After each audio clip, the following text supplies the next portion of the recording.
नमस्कार. पीस रेकीतर्फे सगळ्यांचं स्वागत. आज आपली चर्चा सुरू आहे ती रेकी कशा प्रकारे आपल्या आयुष्यामध्ये काम करते. वसुधाताई जॉईन झालेल्या आहेत, उदयदादा आहेत, बाकी रेकी मास्टर आहेत, अनुराधा, तनुजा, लता, सुचेता आणि शिल्पा. तर सगळ्यांचं खूप खूप स्वागत. रेकी मास्टर आहेत. रेकी मास्टरचा असा प्रश्न होता की मॅम आम्ही आमचे क्लासेस कसे सुरू करायचे, जसं अनुराधाने मला विचारलं. ज्याला ह्या मार्गामध्ये यायचं असेल तो ह्या मार्गामध्ये येतोच, हे मी 100% तुम्हाला सांगू शकते. रेकी ही फक्त क्लासेस तुमचे सुरू होण्यासाठी नाही, तर तुम्ही जे काही काम करत असाल, जसं अनुराधा तू शेअर मार्केटचं करते, तर आत्ता आपण बघू शकतो की शेअर मार्केट ह्या युद्धाच्या पार्श्वभूमीवर शेअर मार्केट डाऊन आहे. पण मी आत्ता सांगेल की आत्ता ही पेशन्सची वेळ आहे, तुमच्यामधले पेशन्स बघण्याची. तर म्हणून रेकी काय करते की तुमची पेशन्स तुम्हाला ठेवण्यासाठी मदत करते. आपले काही वेळेस आपण गुंतवलेले असतात मार्केटमध्ये पैसे आणि आपल्याला असा विचार येतो की अरे मार्केटमध्ये मी एवढे पैसे गुंतवलेले आहे आणि आता कसं होणार, हे युद्ध सुरू होणार आहे. तर सो अशा वेळेस तुम्हाला शांत राहण्याची गरज आहे आणि त्यावेळेस तुम्हाला रेकी मदत करतेच. रेकी दीक्षा घेतलेले जे असतात त्यांना माहिती आहे की रेकीची ध्यानधारणा कशी करायची आहे. पण रेकीची दीक्षा ज्यांनी घेतलेली नसते तर त्यांनी नक्की आवर्जून तुमच्याजवळ कोण असेल तर नक्की त्याच्याकडनं तुम्ही रेकीची दीक्षा घ्या. नाही तर आपले जे ऑनलाईन क्लासेस सुरू असतात त्याला तुम्ही जॉईन करू शकता. तर रेकी आणि आत्ता आपण आहाराचं महत्त्व बघितलं की काय आहे. वसुधाताई आम्ही परवा भेटलो सगळे नाशिकमध्ये, तर खूप छान वाटलं वसुधाताई मला पण तुम्हाला भेटून. आणि तुम्ही वयाने मोठ्या आहे, जरी तुम्ही मला मान देता खूप, तरी मला असं वाटतं की तुमचे आशीर्वाद मला मिळाले त्यावेळेस आणि खूप छान वाटतं की वसुधाताई छान बँकेत जॉबला वगैरे आणि त्या खूप उत्साही आहे. म्हणजे तेवढ्या ह्याच्यात त्यांची हे होती की नाही ना ताई आपण जेवायला जाऊ ना, चला ना प्लीज तुम्ही चला. तर भेटायला आम्ही पहिल्यांदाच भेटलो होतो, पण त्यांच्या डोळ्यात मला ते प्रेम दिसलं की अरे असं असं प्रेम यायला पाहिजे निरपेक्ष. म्हणजे बघायला गेलो तर फक्त ऑनलाईन आम्ही भेटलेलो, ऑनलाईनमधलीच आमची ओळख, मी झाले, वसुधाताई झाली आणि तर आम्ही पहिल्यांदा सगळे भेटलो. तर मला सुद्धा खूप छान वाटलं वसुधाताई. आणि मला वाटतं त्यावेळेस ती जे काम करत होते ते प्रेम पण होतं आणि वैश्विक रूपी ते प्रेम होतं. तर त्या वैश्विक शक्तीने आम्हाला तिघींना तिथे एकत्र आणलं आणि त्यावेळेस आमचे जे तिथले 2 तास होते ते खूप छान गेले आणि मला थोडीशी घाई होते म्हणून मी तिथनं निघाले. तर आहाराचं महत्त्व आत्ता आम्ही थोडंसं डिस्कस केलं वसुधाताई. आणि आहार तुमचा सगळ्यांनी आजपासून प्रायोरिटी द्यायची आहे की आपल्या आहारामध्ये आवर्जून प्राणशक्ती वाढवणारे पदार्थ इन्क्लूड करा. तुम्ही म्हणाल की आम्हाला काय ताई आज शिकवत आहेत की काय स्वयंपाक वगैरे, अजिबात नाही. तुम्ही सगळ्या खूप सुगरण आहात आणि खूप हुशार आहात. मी फक्त तुम्हाला एवढंच सांगेल की आपल्या आहारामध्ये आवर्जून सगळ्यांनी तीळ, जवस, जे आपले पूर्वीच्या काळचे लोक जे वापरायचे ते आहारात तुम्ही आवर्जून नाचणे घ्या, मग कारळं घ्या. कारळ बऱ्याच जणांना माहीत नाही, त्या कारळाला पण इंट्रोड्यूस करा. आणि आपण खूप भाग्यवान आहे की आपल्याला जे बाकीचे मेजर ग्रीन हब्स आहेत, म्हणजे पुदिना झाली, तुळस झाली, मग कोथिंबीर झाली, कढीपत्ता झाली, हे विवड्याचं पान, ज्याला खाऊचं पान म्हणतो आपण, हे आपल्याकडे उपलब्ध आहेत भरपूर प्रमाणात. जे बाहेरच्या देशामध्ये आपल्याला गेल्यावर कळतं की अरे हे पदार्थ तिथे खूप महाग आहे प्रचंड. तर मला असं वाटतं की आपल्याकडे हे पदार्थ खूप स्वस्त आहेत, तर नक्की आवर्जून याचा आपल्या जेवणामध्ये कशा रीतीने उपयोग करता येईल ते आत्ता आम्ही बोललो. आणि सब्जा बी, आता उन्हाळा प्रचंड सुरू झाला आहे म्हणून आत्तापासून रोज कंपल्सरी ठरवायचं आहे की आपल्या आहारामध्ये सब्जा बी पण घ्यायचा आहे. सब्जा बी तुम्ही बघितलं असेल तर आपण याच्यात टाकलं पाण्यात की तो लगेचच फुगतो. तर जर आपण ह्या हॅबिट बदलल्या तर ते आपल्या मुलांमध्ये पण त्या हॅबिट येतील. करून ठेवा तुम्ही, छान चटणी करून ठेवा, पुदिना वगैरे सगळं, आणि ती तुमच्या भेळेमध्ये आवर्जून तुम्ही टाका. ती चटणी, कैरीची चटणी करून ठेवा, ती भेळेत टाका. तर भेळ म्हणजे अशी नाही आहे की नुसतं फक्त मुरमुरे आणि फरसाण, तर त्याच्यामध्ये आपल्याकडे मटकी भेळ पण मिळते, थोडीशी तरी मटकी घाला. आणि पॅक्ड फूडपासनं मुलांना अवॉइड करा, किंवा क्लाउड किचनमधनं आजकाल खूप येतं, झोमॅटो, स्विगी वगैरे. तर त्याचे दुष्परिणाम खूप हळूहळू सगळ्यांवर व्हायला लागलेले आहेत. तर याच्यापासनं आपल्याला लांब जाण्यासाठी प्रत्येक बाईने हा प्रयत्न करायचा आहे, वडिलांनी पण प्रयत्न करायचा आहे, म्हणजे आईनी आणि वडिलांनी दोघांनी मिळून हा प्रयत्न करायचा आहे की आपल्या मुलांच्या आयुष्यामध्ये कमीत कमी पॅक्ड फूड येऊ दे आणि प्लॅस्टिकचा कमीत कमी वापर होऊ दे. म्हणून हे रेकी साधकांनी काय करायचं तर नुसती ध्यानधारणा नाही, तर अशा प्रकारे तुम्ही तुमच्या आहारांमध्ये बदल करा. सगळ्यांना माहिती की कितीतरी वेगवेगळ्या प्रकारच्या चटण्या असतात. मग तुम्ही कणकेमध्ये छान जवस घालून ते दळून आणू शकता. मग आजकाल खपली गहूचा खूप ट्रेंड आहे. डायबिटीस होऊ नये म्हणून खपली गहू वापरतात. तर थोडासा महाग जातो, पण काय हरकत आहे, आपण हॉटेलमध्ये गेल्यावर आपण बघत पण नाही, 1000-1500 एकदम बिल येतं. मग इथे खपली गव्हासाठी का विचार करायचा ना एवढा. मला असं वाटतं खपली गहू, त्याच्यामध्ये 5 किलो जर खपली गहू असेल तर तुम्ही पाव किलो जवस टाकायला काहीच हरकत नाही. तसं टाकून तुम्ही पीठ हे करून आणू शकता, दळून आणू शकता. आणि मला असं वाटतं प्रत्येकामध्ये ती विचार करण्याची शक्ती आहे. तर तशा प्रकारे तुम्ही जर प्रोटीन्स तुमच्या मुलांना तुम्हाला जायचे असतील तर तुम्ही हिरवे मूग छान भिजत घालून ठेवा, सकाळी भिजत घालून ठेवा, संध्याकाळी तुम्ही ते हिरवे मूग त्याच्यामध्ये मिक्सरमध्येच टाकल्यावर त्याच्यात थोडी कोथिंबीर, हिरवी मिरची, अद्रक असं टाकून ते फिरवलं, जिरे टाकले आणि त्याचे घावण टाका. त्याच्यात तुम्ही भाज्या टाकू शकता जे मुलं खात नाहीत सहसा, कोथिंबीर भरपूर टाकू शकता. तर हा तुमचा तुमच्या कल्पकतेला वाव देणारी अशी ही रेकी शक्ती आहे आणि खूप छान तुमच्यामध्ये म्हणजे खूप बदल व्हायला लागतात, तुमच्या लाईफस्टाईलमध्ये खूप बदल होतात. आणि आपल्या मुलांसाठी त्यांच्या आजारपणासाठी जर काही असेल तर आपण कारणीभूत व्हायला लागतो, म्हणजे जर आपण त्यांच्या आहाराकडे व्यवस्थित लक्ष नाही दिलं तर. म्हणजे मी बघते खूप आया बाहेर कामाला जातात, पण त्यांना वाटतं की कामाला गेल्यानंतर we are giving the best to our children, म्हणजे आमच्या मुलांना आम्ही सगळं व्यवस्थित देतो आहे. तर नुसतं आयते आपण बाहेरनं विकतचे पदार्थ आणण्यापेक्षा जर घरात काही आपण स्नॅक्स करून ठेवलं तर ते बाहेर जाण्यापेक्षा पण मी म्हणते की तुम्ही बाहेर जा, पण तुम्ही स्मार्टली किचनमध्ये पण तुम्ही त्याचा वापर करा. तर तसे मी आत्ता जे पदार्थ सांगितले ते तुम्ही हे करू शकता. किंवा आजकाल नॉन फ्राईड बरेचसे वेफर्स किंवा ते नाचोज वगैरे असतात ते मिळतात, ते तुम्ही मुलांना देऊ शकता. नाचणीचे मिळतात आणि आपल्याकडे लाह्या पण खूप छान मिळतात आजकाल, ज्वारीच्या वेगवेगळ्या, आधीपासूनच ज्वारीच्या लाह्या मिळतात, पण असे पफ मिळतात आजकाल, ते रोस्टेड असतात. तर ते तुम्ही मुलांना द्या, कारण आत्ता उन्हाळ्यामध्ये भूक पण लागते, दिवस पण मोठा असतो. तर त्याला तुम्ही फोडणी घालून ठेवली. किंवा मखाना, जे आपल्या लहानपणी मखाना माहितीच नव्हता. फ्रँकली स्पीकिंग माझ्या लहानपणी मला मखाना माहितीच नव्हता, पण आजकाल खूप ट्रेंड आला आहे की मखाना मखाना मखाना. तर त्या मखानाचं फ्लेवर्स तुम्ही तयार करून ठेवू शकता. त्याला छान लसूण असं छान तुम्ही पावडर करून त्याला वाळून, लसणाची पावडर पण मिळते, ती तुम्ही लावून ठेवू शकता.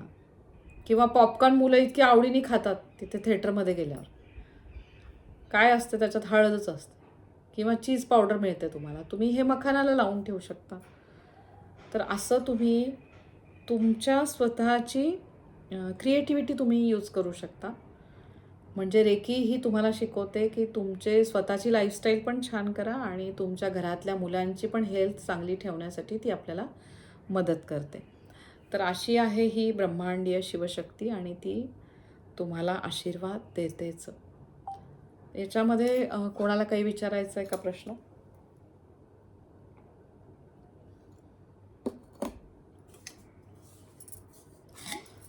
जसं सुचेता आहे, सुचेता मला माहिती आहे की तिला खूप हेल्थ प्रॉब्लेम होते जेव्हा ती रेकी शिकली. तर आता नक्कीच सुचेता तुझे प्रॉब्लेम कमी झालेले असतील. किंवा उदयदादांनी पण मला सांगितलं की ताई खूप छान मला वाटतंय, त्यांना पूजेला बसता यायचं नाही. उदयदादा पूजा करतात छान सगळीकडे जाऊन, तर आता ते बऱ्याच ठिकाणी पूजेला जातात. किंवा लताला पण खूप प्रॉब्लेम होते हेल्थचे. तर तुम्हाला काय वाटतं की फक्त ध्यानधारणा करूनच रेकीचे आशीर्वाद मिळतात का इन जनरल? आता एवढे तुमच्या वर्ष झालेली आहेत रेकी शिकून, तर आत्ता तुम्हाला बदल जाणवत आहेत आणि एक्सेप्टन्स तुमचा सगळ्यांचा वाढलेला असेल, हे मी शुअर सांगू शकते तुम्हाला. परवा आम्ही भेटलो वसुधाताई, आम्ही नाशिकला, तर तेव्हा त्या तेच सांगत आणि त्यामुळे की आता टॉलरन्स वाढलेला आहे मॅम आमचा, आम्ही टॉलरेट करू शकतो.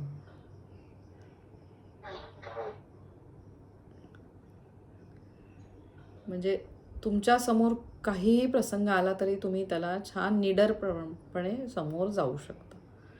आणि जी आंतरिक भीती असते एखाद्या गोष्टीविषयी किंवा घरातली एखादी नकारात्मक व्यक्ती असते, तर त्या नकारात्मक व्यक्तीला सहन करण्याची पण आपली शक्ती वाढते. कुठल्या ठिकाणी तिला तिच्याशी जास्त बोलायचं नाही किंवा कुठल्या याच्यात तिला बाबा ती जे बोलती आहे ती ऐकून घ्यायचं आणि मग काही जास्त त्या व्यक्तीशी जास्त संभाषण करायचं, की त्या ठिकाणी आपोआपच तिथे पडदा पडतो. म्हणजे काही आणि अपेक्षा शून्य आपण जगायला लागतोच. आणि मी माझ्या ध्यानातही कंटिन्यू सांगते की अपेक्षा शून्य जगा, कारण आपल्याला माहिती आहे आपल्याकडे किती श्वास आहे, किती प्रश्वास आपल्याला दिलेले आहेत. तर जेव्हा आपण प्रत्येक श्वासाकडनंच जर अपेक्षा करत नाही, आपले स्वतःचे श्वास आहे पण आपण गॅरंटी नाही देऊ शकत. देऊ शकतो का आपण गॅरंटी आपल्या श्वासांची? नाही देऊ शकत. तशीच रेकी आहे की रेकी काय करते तर ती आपली आंतरिक शक्ती वाढण्यासाठी मदत करते आणि समोरच्याला एक्सेप्ट करण्याची आपला टॉलरन्स वाढतो. म्हणून जेव्हा जेव्हा बिकट परिस्थिती येते, आपल्याला असं वाटतं की संकटं आली आहेत, मग त्या संकटामध्ये आपण नकारात्मक गोष्टींकडे पटकन वळतो.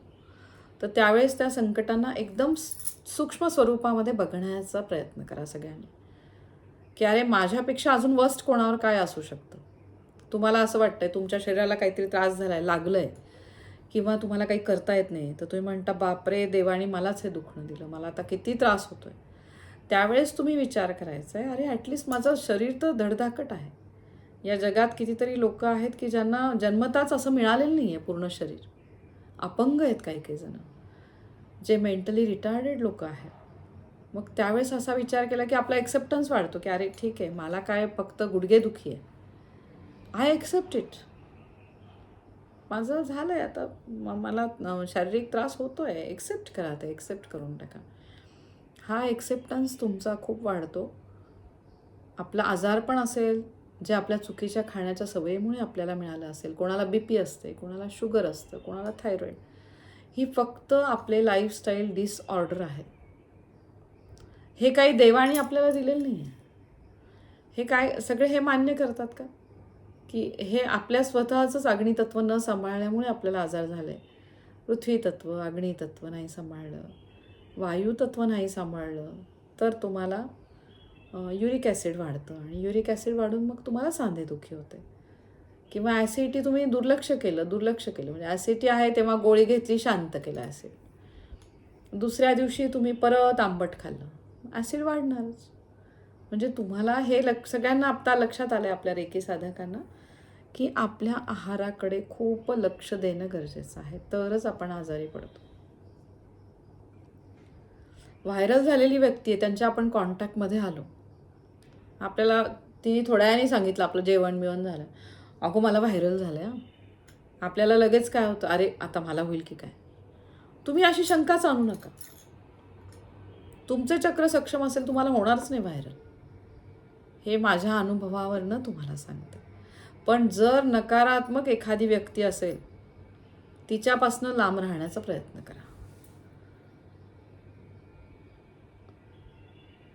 आपण काय होतो, आपलं सिलेक्शन चुकतं. आपण नकारात्मक आपण जातो म्हणजे आपल्या ग्रुपमध्ये असतात, आपलं फ्रेंड सर्कल असतं, नातेवाईक असतं, आपण कार्यक्रमांना जातो, लग्नाला इकडे इकडे, त्यांच्यात आपण जातो आणि काही चांगले लोक असतात, काही एखादी नकारात्मक व्यक्ती असते. आपण खूप दिवसानंतर भेटल्यानंतर आपण तो अगं तू कशी आहेस काय, आपण चांगलं बोलतो, हो का तुझी तब्येत आता कशी आहे काय हे ते, हो का तुझा मुलगा हे करतो का हे. याच्यामध्ये ना काही लोक असे असतात की हां अच्छा मग मग त्याला काय नोकरी नाही मिळाली अजून, अच्छा त्याचं लग्न नाही झालं, म्हणजे ते सगळं त्यांचं काय असतं की खूप दिवसानंतर भेटल्यानंतरचा जो आनंद आहे त्याच्यापेक्षा चौकशा खूप असतात की ही समोरची व्यक्ती आणि तिच्या आयुष्यात काय बदल झालेत, तिच्या मुलीच्या आयुष्यात काय बदल झालेत, मुलाच्या आयुष्यात काय बदल झाले. म्हणजे मला अशा जे अति चौकशा करतात अशा लोकांपासून मी एकदम लांब असते की अरे आपला संबंध काय आहे की आत्ता आपण भेटलोय खूप दिवसांनी, तू कशी आहेस, तुझी तब्येत कशी आहे, तुझं काय चाललं आहे, हे बोला. पण जे नाही आहे ना त्या गोष्टीविषयीच खूप बोलत बसतात किंवा मग थोडक्यात काय होतं, त्या व्यक्तीला त्या गोष्टीवरनं चिडवल्यासारखं होतं. हो का, तुझी मुलगी ती अशी का, मग तुझा मुलगा असा. म्हणून आपल्याला कळायला पाहिजे की कुठल्या लोकांमध्ये आपल्याला पॉझिटिव्ह व्हाइब्स मिळत आहेत, कुठे चांगल्या गोष्टी शिकायला मिळत आहेत. त्याच्यासाठी सातत्याने मी जे म्हणते तुम्हाला की परमतत्वाशी एकरूप होण्याचा प्रयत्न करा. जसं उदयदादा आहेत, तर उदयदादा रोज पूजा करतात, तर सात्विकच लहरी यायला लागतात, चांगले विचार त्यांना यायला लागतात. तर देवपूजा करणं चांगलं आहे का? नक्कीच चांगलं आहे. पण मी अशा बघते खूप लोक ना त्या मंदिरामध्ये जप करत असतात, पण ते जप करता करता डोळे उघडून सगळीकडे बघत असतात, कोण मला बघतंय. इवन पूजा पण करणारे मी गुरुजी वगैरे बघितले, तर ते पूजा करताना ना त्यांचं लक्ष नसतं. बरेचसे म्हणजे गुरुजी पण. आता माझा कालचाच अनुभव मी सांगते. वसुधाताई, मी तुम्हाला परवा बोलले की मला एक तर याला जायचं आहे सप्तशृंगीला, नाही तर त्र्यंबकेश्वर. तर आपोआप माझा योग आला आणि पहाटे आम्ही याला गेलो त्र्यंबकेश्वरला. हो का? माझी बहीण आणि बहिणीचे मिस्टर म्हटले हां, काल गेलो आम्ही सकाळी.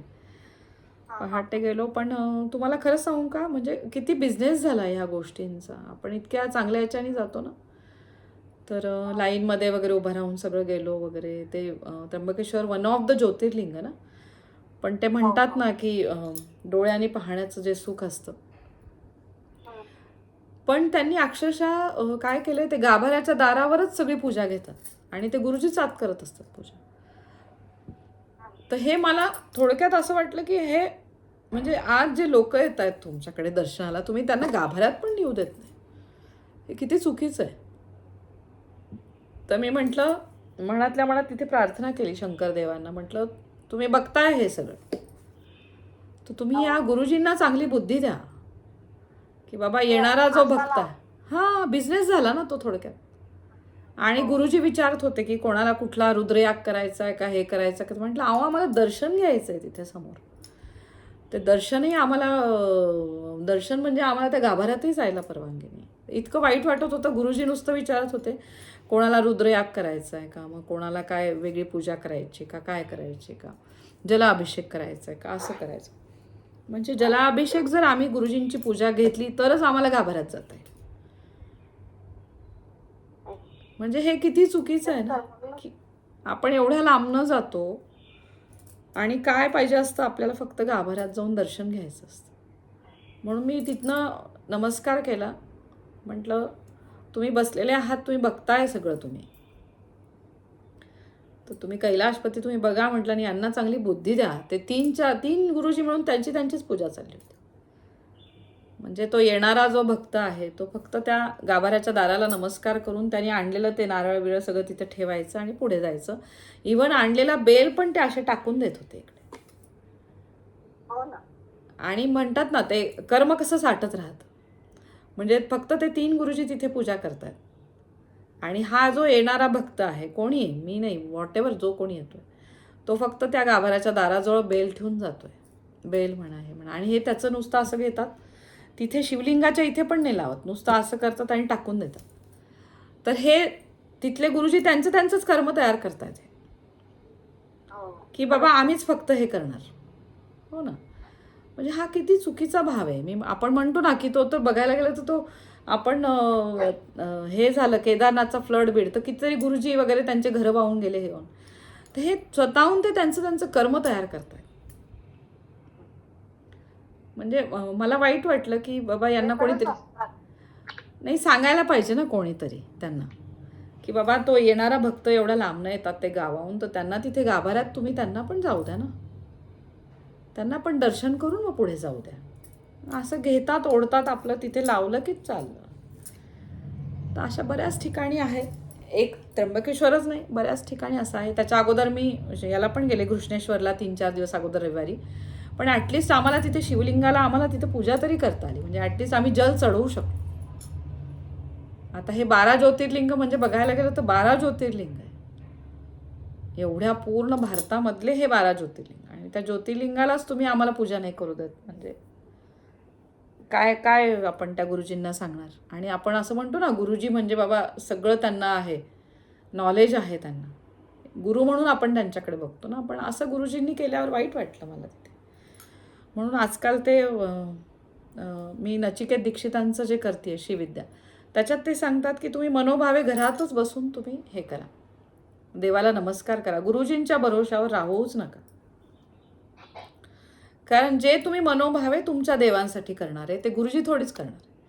आता दादांसारखे गुरुजी खूप कमी आहेत, उदय दादांसारखे जे मनापासून बाबा करतायत माझ्या भक्ताचं जे आहे ते चांगलं होऊ दे त्याचं, अशा ह्याच्याने. तर हे हे खूप अवघड आहे असं. बोला उदय दादा. तुम्ही कौतुक फार करता ते माझं. नाही असं नाही, तिथे याला त्र्यंबकेश्वरला गेल्यावर खूप वाईट वाटलं दादा. बरोबर आहे. हा, गाभाऱ्याच्या ते गाभाऱ्यामध्ये ना 16ने जाऊ देतात तिथे. आम्ही पण मागे गेलो होतो 6 महिन्यापूर्वी. तर ते मला म्हणजे तुमच्याकडे 16 असेल, धोतर असेल तर तुम्हाला निसून जाता येईल. पण त्या दिवशी कोणी ते आले होते महंत मोठे, तर ते सगळं बंदच करून टाकलं होतं. मला पण जाऊ दिलं. मी 16मध्ये होतो तरी मला जाऊ दिलं नाही पुढे त्यांनी. अच्छा. मग मी त्यांना म्हटलं, मी यजुर्वेदी ब्राह्मण आहे, मला वेद बीज सगळं येतं करता, मी महारुद्र सगळे मोठे मोठे यज्ञ करतो बडोद्याला, असं मी त्यांना म्हटलं. मग जाऊ दिला त्यांनी काही मला तरी त्यांनी माझ्याशी काही हे केलं नाही. ट्रिप म्हणून सगळे जण बाहेर पडतात फिरायला, त्याच्यामुळे देवस्थानाच्या इथे गर्दी खूप होते. नाही, आपल्याकडची ना ती वाईट परिस्थिती आहे, आपल्याकडची वाईट परिस्थिती आहे. क्षणभर तिथे उभं राहू देत नाही देवासमोर, अजिबात नाही. ठीक आहे, आजपासून आपण रेकी साधक ठरू. ते पण मी एक्सेप्ट केलं, कारण म्हटलं आपण रेकी मास्टर आहोत, आपण एक्सेप्ट करायचं हे. आणि आहे ते फक्त दर्शन घेतलं आणि गेलो बाजूला. म्हटलं ठीक आहे, हे पण एक्सेप्ट करायचं. आपल्याकडे आता आपण काही काही वेळेस असं वाटतं की नाही, मंदिरामध्ये देणगी देणीच बंद करावे असं वाटायला लागलं मला आता. कारण त्याच्याने काय व्हायला लागलं, ह्या सगळ्या गोष्टी घडायला लागल्यात. म्हणजे हां, एक वेळ तुम्ही तिकीट ठेवा पण छान दर्शन घेऊ द्या व्यवस्थित. आम्हाला दर्शनच नाही घेऊ द्या. जाऊ द्या, आपण रेकीविषयी बोलूया. तर रेकी काय करते आपल्याला, की त्याच्यातही मी समाधान मांडलं की ठीक आहे, आपण तिथे जाऊन बाबा नमस्कार केला, आपल्याला शिवलिंग त्या आरशात दिसलं, बास आहे, असं मी ते एक्सेप्टन्स वाढवला. आणि तिरुपती बालाजीला तरी काय आहे, तसंच आहे. आणि तरी मूर्ती क्षणभर सुद्धा दिसत नाही, आपण एवढ्या लांबून जातो आणि लिटरली ढकललं जातं तिथे. तर आजपासून आपण जे रेकीचे साधक आहे, आपण तरी ठरवूया की देवस्थानला ज्या दिवशी समजा शिवरात्र असेल तर त्या दिवशी तिथे जायचंच नाही. कारण उगीच ढकलाढकली होते. हा, घरातनच आपण आज नमस्कार करायचा.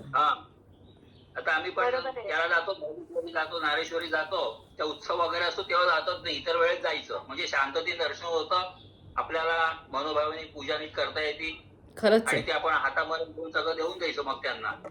समजलं का?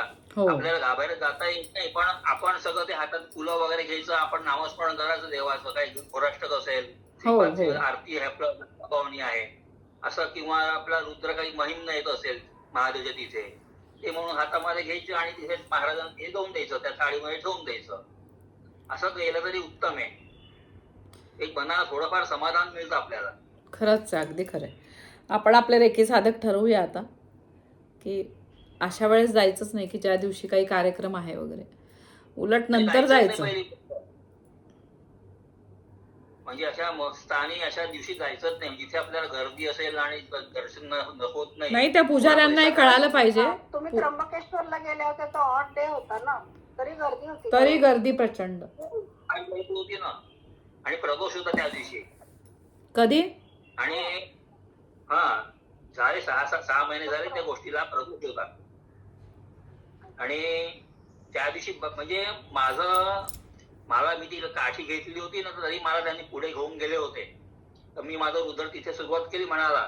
मी म्हटलं मला खाली येतं, मी 16मध्ये मला खाली जाऊन देतो. तर तो म्हणाला की आता ते कोणीतरी महंत येतात ते म्हणून तुम्हाला कोणाला सोडणार नाही आम्ही. पण माझं लकी, मी बाहेर गेलो ना, तर त्या मंदिरातले ते एक साधू होते. तर ते अगदी माझ्याजवळ आले आणि त्यांनी माझ्या पाठीवरती हात ठेवून दिला, डोक्यावरती हात ठेवला आणि माझ्या अंगामध्ये अशी उर्म्या उत्पन्न होऊन गेल्या की मला स्वतःचं भानच राहिलं नाही. माझं पंचर काय माझ्याकडे ग्लास दिसवता आणि ते कुठे ठेवलं गेलं मला आठवतच नाही ते. पण मला त्यामध्ये महादेवाचं ते असं दर्शन झालं मला. चांगलं आहे. त्यांच्या अंगामध्ये शरीरामध्ये रक्ताचं सगळं हे होतं, असा नसा विसा सगळं रक्तपात अगदी एवढे तेजस्वी होते ते. बर बर, तुमचा योग छान आला म्हणायचं. हा, आता मी 4 दिवसापूर्वी मी आता गरुडेश्वरीला गेलो होतो, तर तेव्हा पण असंच घडलं. तिथे कसं झालं तर मी मंदिरात दर्शन केलं आणि त्या महाराजांनी मला सोहळं आणि नारळ दिलं प्रसादाचं. पण त्यांना माहिती की मी स्वामींच्या मंदिरात पुजारी आहे, अक्कलकोटच्या मंदिरात. तर त्यांनी मला ते दिलं. मी नेसून तिथे बसलो खुर्ची टाकून, बाजूला माझी बायको बसली आणि थोड्या वेळाने तिथे ना जो मेन गेट आहे त्या मेन, बोलू का मी? हो हो हो, बोला ना बोला. कारण हा 2 मिनिटं, हा 2 मिनिटात सांगा, मग आपल्याला रेखीचं ध्यान घ्यायचं आज. मग असं करा ना, तुम्ही आहे ना श्रावणा आपला हे चैत्र महिन्यापासून आता तुम्ही कीर्तन शिकून घ्या. कीर्तन तुम्हाला हे सगळं प्रवचन मस्त सांगता येतं आणि सगळ्यांना मस्त आध्यात्मिक सांगतात तुम्ही. वाटलं तर तुम्हाला मी तबल्याचं ज्ञान पण देईल, तालांचं ज्ञान देईल आणि घाण कशी वाजवायची ते पण शिकवीन तुम्हाला. नाही पण ध्यानच छान वाटतं. नाही, ध्यान छान आहे उदय दादा, खूप गरज आहे. त्यांचे शब्द जास्त छान वाटतात. बरं का उदय दादा, ते जेव्हा वय होईल ना ते नक्की मी करेल. तुम्ही सांगितलं खूप छान झालं. पण आता रेखीची खूप आवश्यकता आहे. खूप घरांमध्ये आपल्याला रेखी पोचवायची आहे. जर मी भजन करत बसले तर ते लोकांपर्यंत. आपल्याला भजन नाही करायचंय. हे कीर्तनकार, राष्ट्रीय कीर्तनकार कसे असतात, तुमचं म्हणणं आहे त्यातनं पसरवायचा मेसेज. हा, तो तसं तर कीर्तन ठेवलं मंदिरामध्ये तर तुम्हाला हे आणखी डेव्हलप चांगलं होईल तुमचं. नाही, मला रेखीच मला खूप छान आहे उदय दादा. हां, रेखीमधनं मला पुढे जायचंय, तर त्यामुळे कीर्तन वगैरे नाही, कीर्तन वगैरे त्याच्यासाठी खूप वेळ नंतर आपण काढू. हां, तुम्ही जरी कीर्तन केलं आणि त्यातनं तुम्ही खूप छान सांगू शकता, तुम्ही कीर्तन करा छान. तुमचं वय पण आहे, तुम्ही छान करू शकाल कीर्तनामध्ये. हां, मला माझ्या महाराजांना मी परमिशन घेतली होती. अनुग्रह घेतल्यानंतर तेव्हा पूजा करायची. आता मी दुसरं माझा डिप्लोमा झालाय तबल्याचा. एवढा मी 3 वर्ष तबला वाजवला नव्हता, म्हणजे घरी प्रॅक्टिस करायचो. बर. आता ही सगळी रेखी होऊन मला पाय नीट वळतोय. आता मी उशी ठेवून मांडी घालून तबला वाजवला. वा वा, खूप छान. हा, म्हणजे एवढी म्हणजे मला बरं वाटलं ते. कारण मला रोज फोन यायचे, जोशी महाराज तुम्ही मंदिरात केव्हा येतात, ते भजनाला तबलाची नसतात अमुक वेळेला, तर तुम्ही बसायला लागले का नाही. तुम्ही राहायला कुठे ताईने मला, जोशी दादा, राहायला कुठे तुम्ही? राहायला कुठे तुम्ही? आम्ही बडोद्याला राहतो. वडोदराला राहता? वडोदराला राहता. हा, बरोबर. बर बर बर, आले की भेटूया. मी येणार आहे वडोदराला. आले की भेटूया. नर्मदा परिक्रमा केव्हा 19 तुम्ही केव्हा येणार आहे? 22ला येणार आहे मी. 22ला निघू इकडनं, 23ला पोहोचू आम्ही. 23ला येणार. हा, वेळ असला तर भेटू. मी फोन करेल तुम्हाला. हा, वेळ असला तर भेटूया आपण. हा, असं नाही, म्हणजे आमच्या बडोद्यापासून गरुडेश्वर असेल तर 2 तास लागतात. मी येऊन गेले, माझी 3दा झाली आहे उत्तर वाहिनी नर्मदा परिक्रमा. तुमची गोष्ट बरोबर आहे, पण मी राहतो तिथून नर्मदा लांब आहे. असं 2 हो तास, हो, 2-2.5 तास. नाही, जर आपलं झालं तर, शक्य झालं तर भेटूया. अगदी मी सांगत नाही तुम्हाला, शुअर. हा, बर, तुम्ही पण कळवा. तसं मी माझी व्यवस्था करून गाडीची, म्हणजे टॅक्सी किंवा ऑटो करून काही. नको, तुमच्या वयाच्या मनाने मला तुम्हाला त्रास नाही द्यायचा आहे. इझिली झालं तर आपण भेटू, कारण चैत्र महिन्याचं ऊन आहे. ऊन फार आहे. हो, ऊन फार आहे. तर झालं शक्य तर आपण भेटू, नाही तर आपलं ऑनलाईन आपण छान भेटतोय सगळे. हां, चालेल. आत्ता आपण रेखीचं ध्यान घेऊया. आत्ता